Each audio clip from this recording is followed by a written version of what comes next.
All right, so let's continue in the Lucid Word.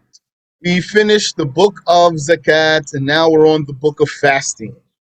After the author of the original source manual completed his discourse about Zakah, he began discussing fasting, which is abstention from things that nullify the fast for the entire duration of the day, while having a specific intention for doing so. So this English word here, fasting, comes from the Arabic word saum or siyam. Those two words both mean abstention. So if you want, one of the five, as people call them, pillars, five most important matters of Islam is the abstention, fasting. Uh, Comprehend that abstaining means refraining. That means not active, not active. It's, one might say, it's passive. It means you're not doing something, which is abstention from things that nullify the fast. You have to abstain from what nullifies the abstention. That means there's some things you can't do for the entire duration of the day. The day means the daytime. So if you want, you put the word time here. And that's a compound noun written as one word, daytime. Abstention from things that nullify the fast for the entire duration of the daytime, while having a specific intention for doing so. Section 22, clarifying the rules of fasting and what pertains to them. SubhanAllah, some days of fasting are upon us, though that's sunnah fast. But this still comes, mashallah, at a very nice time. Fasting the month of Ramadan becomes obligatory by the testimony of one upright man that he saw the crescent of Ramadan, or by completing 30 days of Sha'ban. Is there any fasting that's obligatory besides fasting Ramadan? Not by itself. Sometimes it would be obligatory to fast because of doing something, but fasting Ramadan is obligatory to fast not because of anything you did. It will be obligatory to fast because the month of Ramadan came in. How do you know when the month of Ramadan came in? By the testimony of one upright man. That's sufficient. The proof for that is in a hadith. Meaning one upright man came to you and said, I saw the crescent. Then this is enough for you to start fasting Ramadan. More specifically, if he came to the judge and he told the judge, I saw the crescent, then the judge will command all the Muslims to fast. Or if the crescent of Ramadan wasn't sighted, then by completing 30 days of Sha'ban. Sha'ban is the month before Ramadan. Every lunar month is how long, please? Will tell me the answer. Not Brother Awais, though. Every month, lunar month, is how long? 5. 29 or 30 days, correct. So, by completing 30 days of Sha'ban, why would you only complete 29 days of Sha'ban? Because you saw the crescent. That's why it doesn't say completing 29 or 30 days of Sha'ban. Completing 29 days of Sha'ban means you saw the crescent for Ramadan. If you don't see the crescent for Ramadan, then you're going to complete 30 days of Sha'ban. Fasting is obligatory upon every accountable Muslim who is able to fast. That's clear. Well, what does able mean? Who's unable? Able to fast becomes clear by clarifying who's unable. Who's unable to fast? A sick person is unable to fast. Yes. Also, who? The old person is unable to fast. That's correct. No, the children are able to fast if they're a certain age, if they are able to fast. Not the children. The menstruating and postpartum bleeding woman, that's true. That's a religious disability, though. Religious disability. And who else? 5, 4, 3, 2, 1. The pregnant or the nursing woman. She's like a sick person. Pregnant woman and the nursing woman is like a sick person. Wait. So fasting is obligatory upon every accountable Muslim who is able to fast. Very good job, though. Barakallahu fikum for those answers. Hence, it is not obligatory on the original kafir. Original kafir means was not an apostate. Original kafir, kafir asli. It's important now. So many people still saying reverts. But do you understand about kafir asli? You don't want to have a mistake in your aqidah. You don't want to have a mistake in religion. You don't want to have misunderstanding of religious rules. So you need to understand there's something called kafir asli. So if you understand what that means, then how do you put that together with being a revert? I'm not sure what somebody might say to that. Original kafir was born to non-Muslim parents. Also, so that's originally the case here. Yeah. Some people say we are reverts, not converts. They say because we were born Muslims. All of us.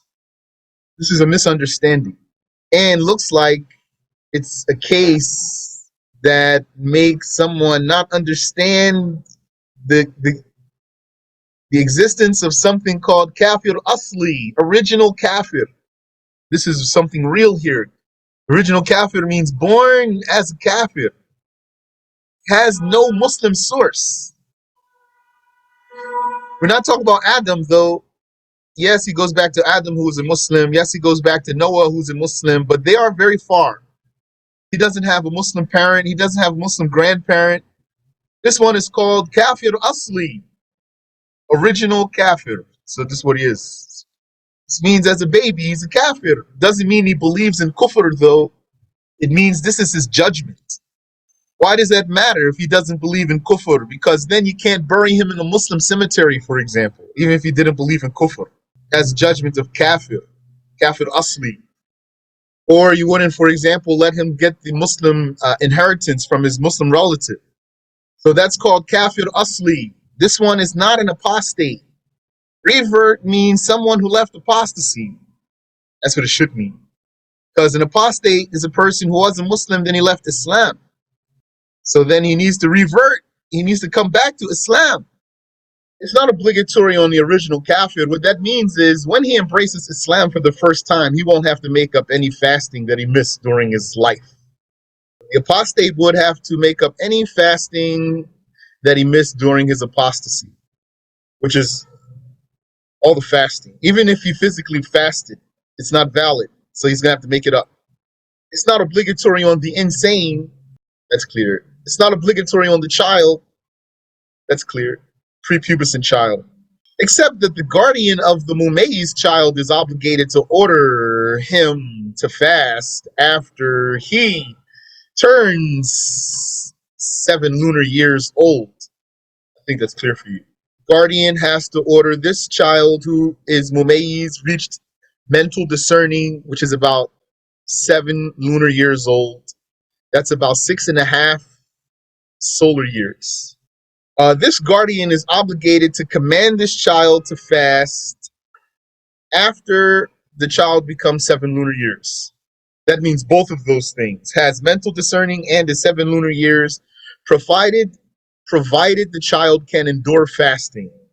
And you're going to have to push the child at first also, or else it's going to cry for you after a few hours. And then, especially maybe if you're a soft mom, you're going to break. Say, okay, here, take this sandwich. And it is an obligation to hit them for neglecting it after they turn 10 years old. I like the word spank. It is an obligation to spank them for neglecting it after they turn 10 years old. That's if it didn't reach puberty. As was mentioned regarding prayer, fasting is not obligatory on those who cannot endure it due to old age or sickness.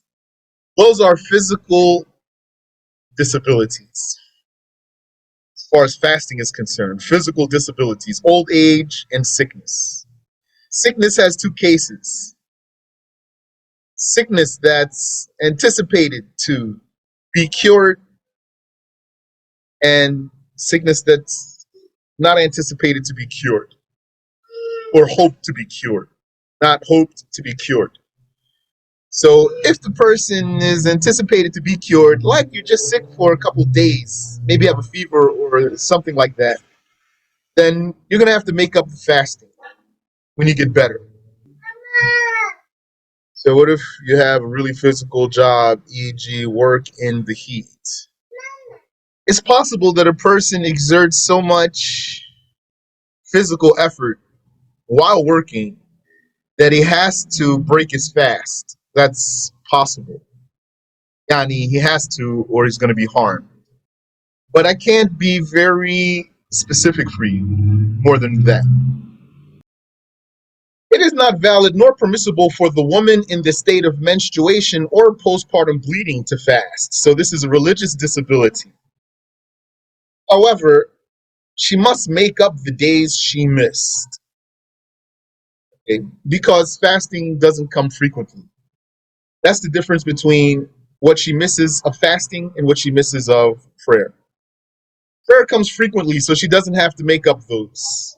Except whatever she had enough time to pray before her period came on.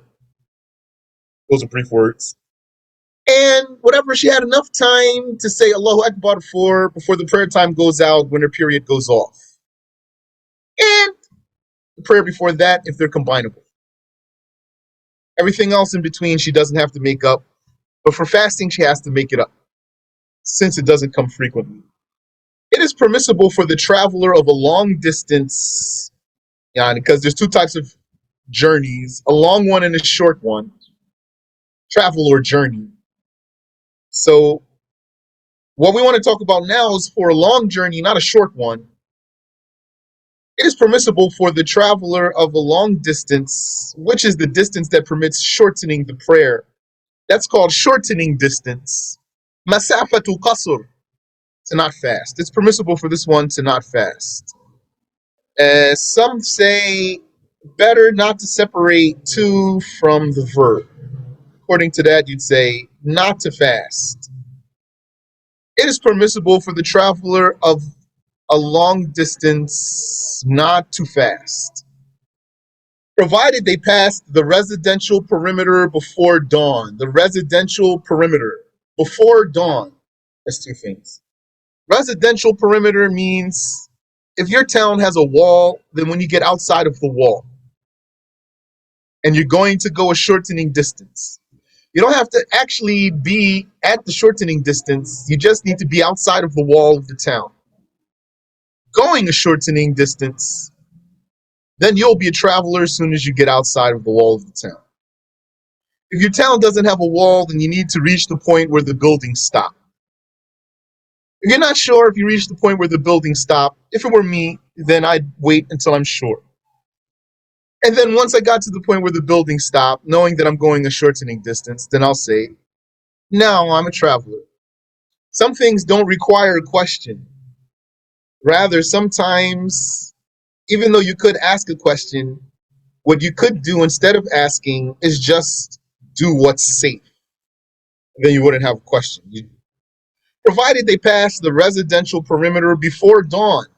This is for the fasting. Leave the town before dawn. And also for skipping Jumu'ah. You have to leave the town before dawn. That's the Shafi'i school. If you want to travel after the dawn on Friday, then either you have to wait and go to Jumu'ah or you have to catch Jumu'ah on the road. As for the person who initiates his travel after dawn, then it is not permissible for him to break the fast of that day. The traveler is permitted to omit fasting even if fasting is not difficult for one. Because it's not based on the difficulty here, it's only based on the distance. What is it that permits breaking the fast? Is it the difficulty or is it the distance? It's the distance. Although if fasting is not difficult, it is better for such a traveler to go through with fasting. The sick person and the pregnant woman, and she is like a sick person, and the nursing woman, she too is like a sick person, are not obligated to fast if it causes them severe difficulty. namely that which permits performing tayammum, such as fear of death, impairment of body, or prolongation of one's ailment. And add to that that she fears running out of milk, she fasts. And even if those aren't her babies, but they are obligated to make up these missed days, similar to those who broke their fast inexcusably. Anyone who broke his fast inexcusably is obligated to make up his fast, any days he missed. Who else is obligated to make up the fast? The sick person here, which means the one who hopes for cure, and the pregnant woman and the nursing woman, they all have to make up their fast, like a person who broke his fast without an excuse. But the one who broke his fast without an excuse has to make it up immediately, and the one who broke it with an excuse is allowed to delay until before the next Ramadan. As for those who break their fast because of old age or an incurable illness, they are only obligated to pay a fidya. Yeah.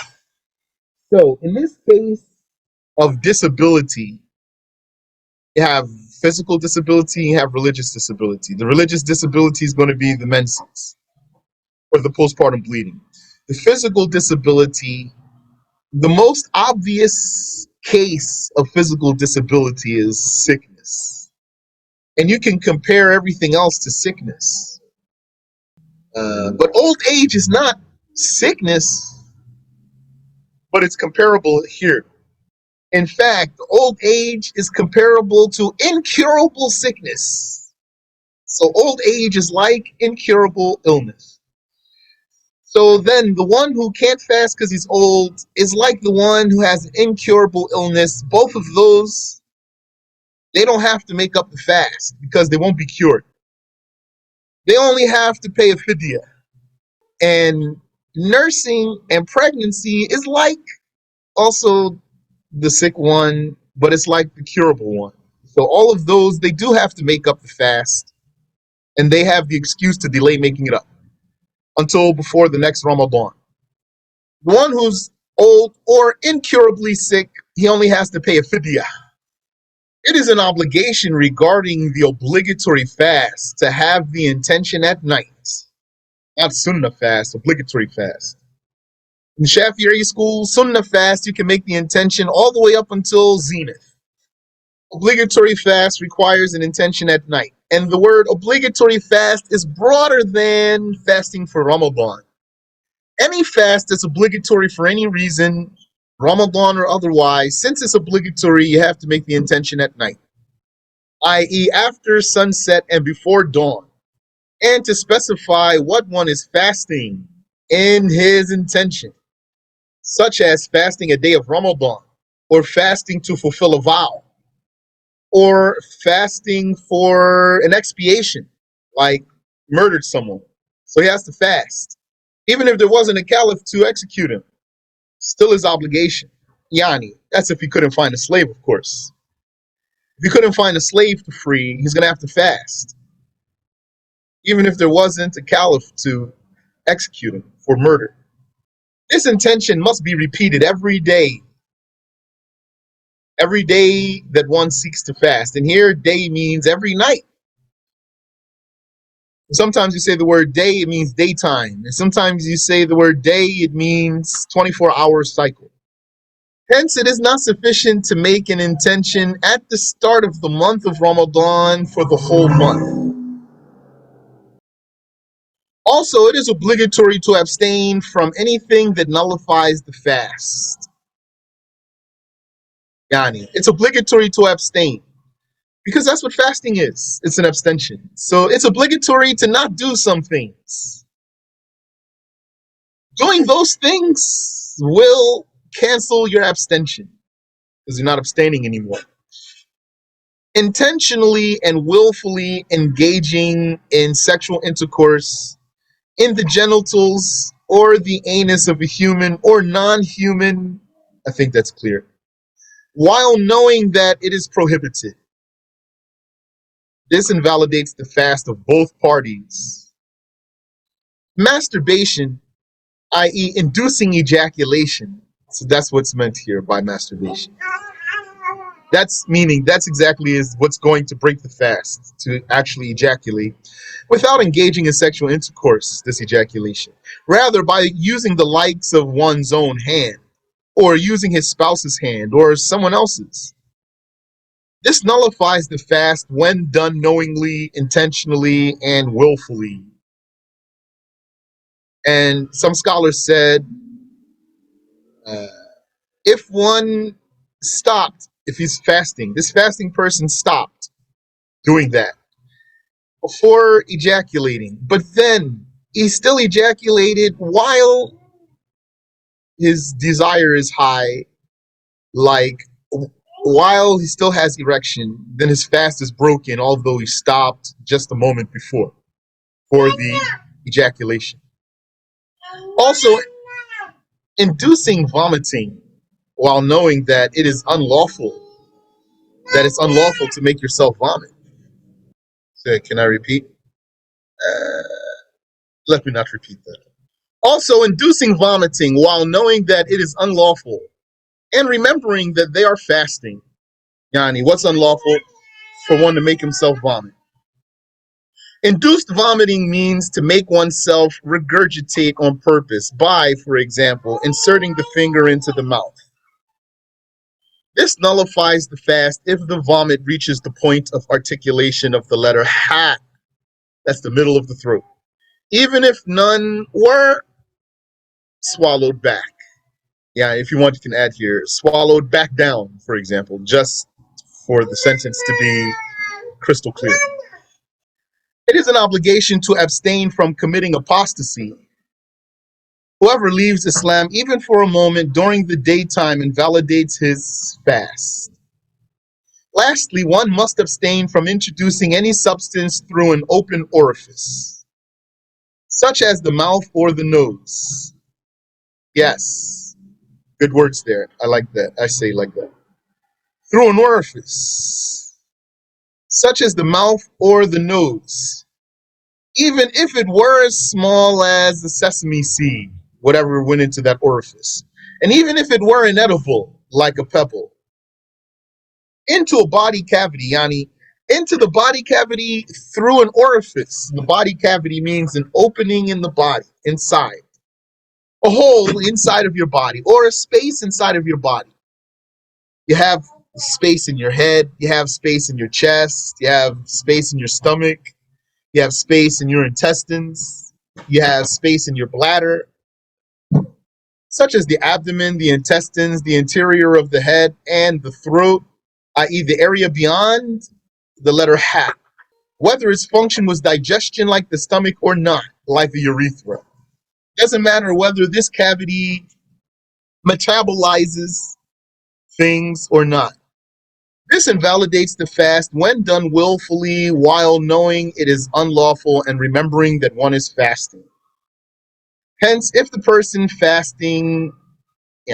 fasting person eats or drinks absent-mindedly, it does not invalidate his fast.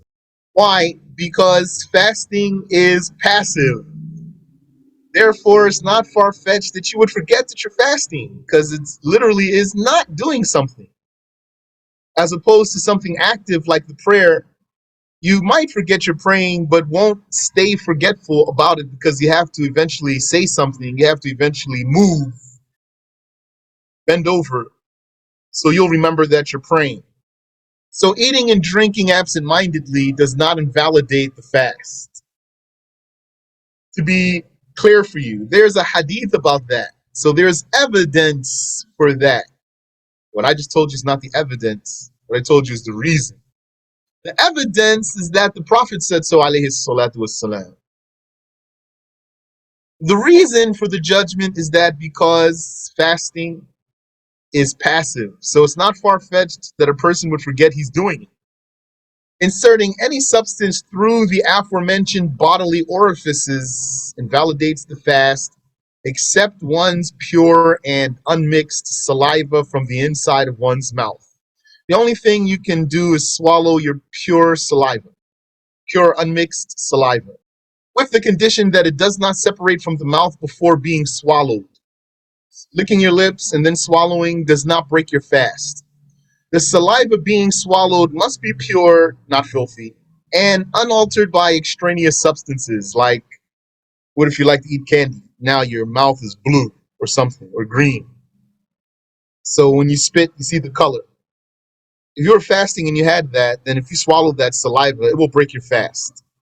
Therefore, the person who swallows saliva mixed with a pure or an impure substance invalidates the fast. Yani, swallowing mixed saliva will break your fast.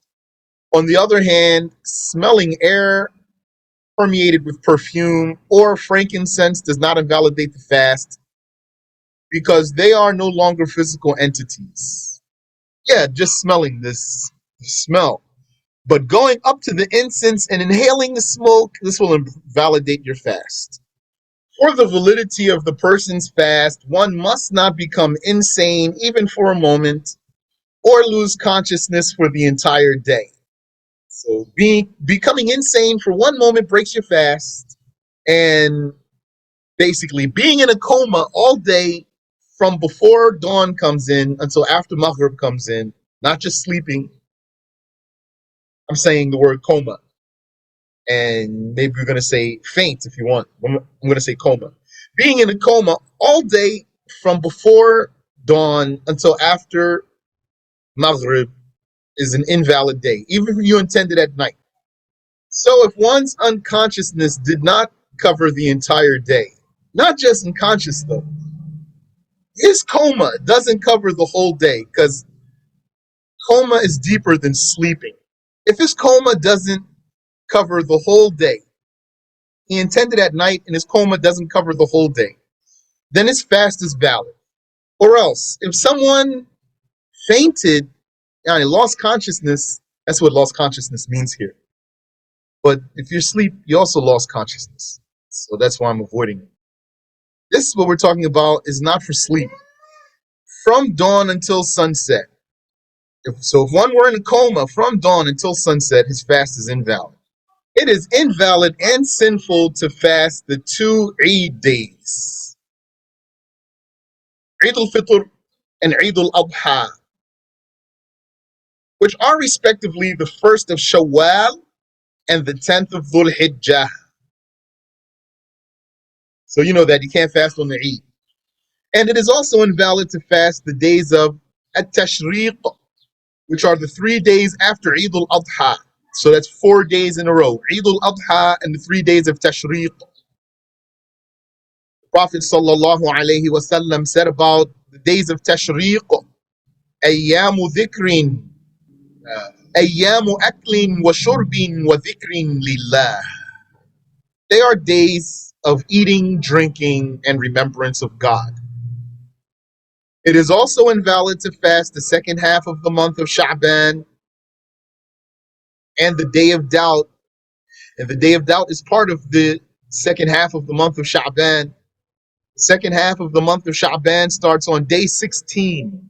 The Day of Doubt is Sha'ban 30th. So that's part of the second half of Sha'ban. Okay, so it's not permissible to fast the second half of Sha'ban. Yes, correct. And it's not permissible to fast the Day of Doubt. Yes, correct. And the Day of Doubt is part of the last half of Sha'ban. Yes, that's right. So why are you mentioning it if it's already included? Because the Day of Doubt is the day when a group of people whose word is not binding or in establishing the beginning of Ramadan, like children and enormous sinners, talk about seeing the crescent. That is, the Day of Doubt is the day when there's rumor about the crescent being sighted. But this rumor is spread by people whose word is not taken. That doesn't mean they're liars. Does not mean they're liars. I'm using the word rumor here. That doesn't mean they're liars. Unless one joins the fasting of these days, meaning he connects the second half of Sha'ban to the days before it by fasting the 15th of Sha'ban. and then fasting the 16th, and then he keeps going from there. It's valid. Or if one is doing so with the purpose of making up a fast, you can fast during the last half of Sha'ban if you had to make up a fast you missed. Yeah. Or if one fasts because of a vow, another, or if you want, a pledge. Like the person says, I pledge to fast on such and such day. Then he has to fast. Like, or if you say, I pledge to fast, like what I said for you. So then he has to fulfill his pledge. It's obligatory. Or one made a habitual, exhorted practice. Wird, meaning someone has a practice that he always does. Like he observes fasting Mondays and Thursdays. Or he observes fasting every other day. So in all these cases, it's permissible to fast in the second half of Sha'ban or to fast on the day of doubt. So if you have any question about that, feel free to ask, please. If someone invalidates a day of fasting in Ramadan, not outside of Ramadan, even if he's making up a day of Ramadan, but that's not what we're talking about, just inside the month of Ramadan, if one invalidates a day of fasting inside the month of Ramadan by having sexual intercourse, while having no dispensation, without any permission to break his fast, he doesn't have an excuse. He's not someone who's allowed to not fast, like he's not a traveler, then he's sinful. Okay, that's clear. Yani, his fast is broken, that's one thing. He's sinful, that's another thing. In addition, here's the third thing. One is obligated to make up the missed day immediately after the Eid, if he's able to. And here's a fourth thing. An expiation is due, the expiation of zihar, the expiation of likening your wife to your mother, the expiation of likening your wife to your mother. If a man said to his wife, you are to me like the back of my mother, then he has to free a slave for saying that to her. And if he can't free a slave, he has to fast for 2 months. And if he can't fast for 2 months, he has to feed 60 poor Muslims. That's the expiation for likening your wife to your mother. That's called the expiation of zihar. If a person broke his fast by sexual intercourse, according to the details that were just mentioned, then he has this expiation to free a Muslim slave, a slave clear of any defect that prevents him from earning a living, that prevents him from performing labor. He's not a handicapped slave or disabled slave. And if unable to free a slave because there aren't any where he is, or he can't afford one, then he is required to fast 2 consecutive months. 2 consecutive means non-stop. You're talking about at least 58 days. If both months were 29 days. Up to 60 days if both months were 30 days. Non-stop. The consecutiveness of which is interrupted even if one excusably skips fasting one day. Meaning, these 2 consecutive months, you can't break them for anything. Even if you had an excuse, you will break the succession, and then you'll have to start all over again. If unable to fast, then he is required to feed 60 poor Muslims, or destitute people, or 60 poor people. There's a question if they have to be Muslims. Let's double check there. Meaning to give each person a mud, which is 2 average hands cupped together. So that's approximately a bowl of whatever is valid for Zakat al-Fitr, which we just finished talking about. Such as wheat or another grain, whichever is the most common staple crop in the area. A mud is the fill of an average size pair of cupped hands, as was previously mentioned. Wallahu ta'ala a'lam. Allah knows best. So we finished the whole book of fasting in one session. Barakallahu feekum. Any question? Subhanaka Allahumma wa bihamdik. Ashhadu an la ilaha illa anta astaghfiruka wa atubu ilayk. La ilaha illallah. Allahumma salli ala Sayyidina Muhammad wa ala alihi wa sahbihi wa sallim. Rabbi ghfir lil mu'minina wal mu'minat. Wa alaykum assalam wa rahmatullahi wa barakatuh.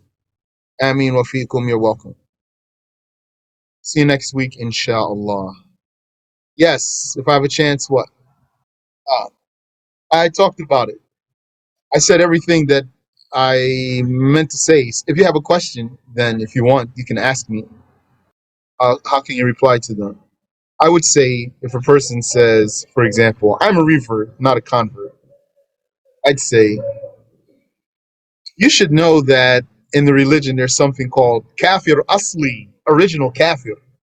So then maybe he'll say, what's that? So then you tell him, that's a person who's born to kafir parents. He doesn't have any Muslim origin.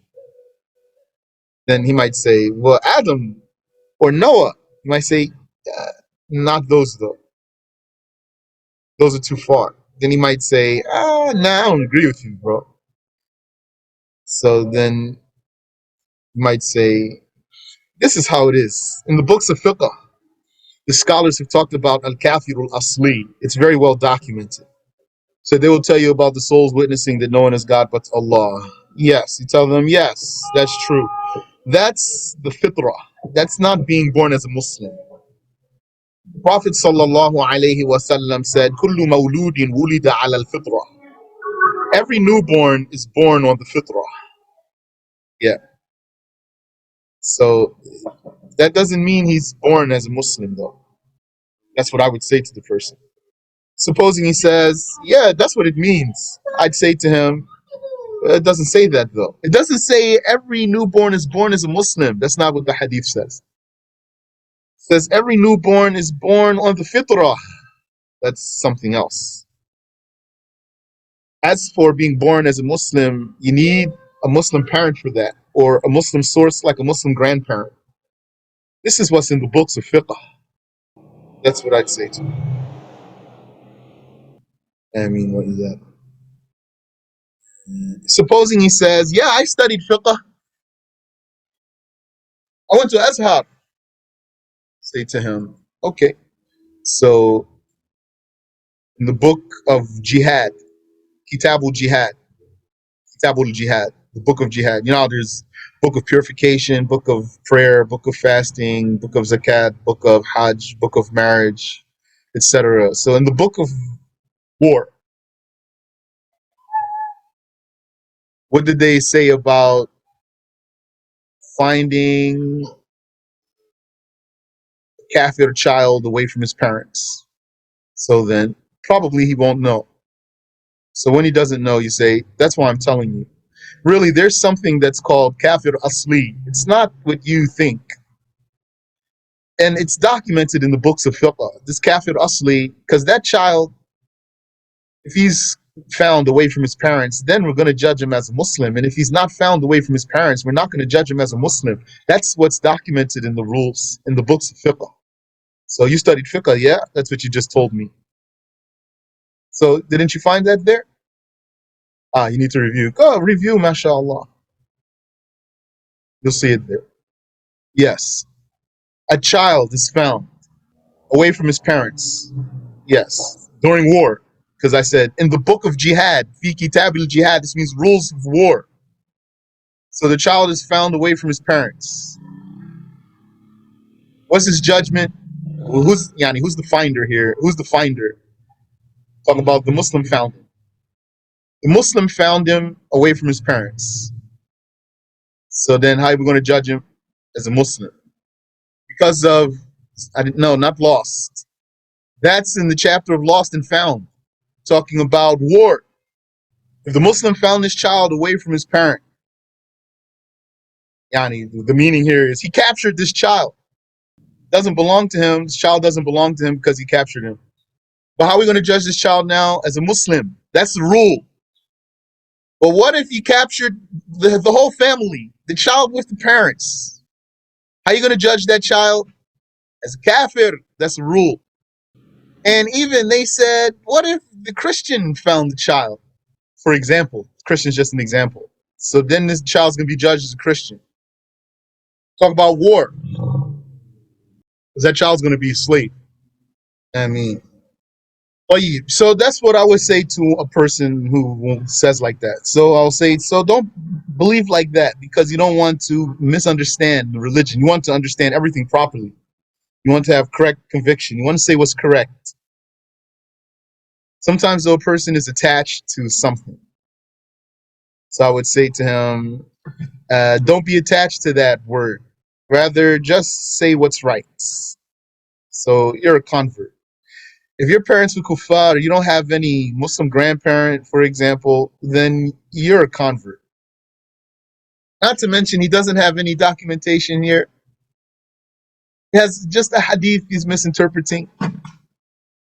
And what we said about kafir asli, that's consensus.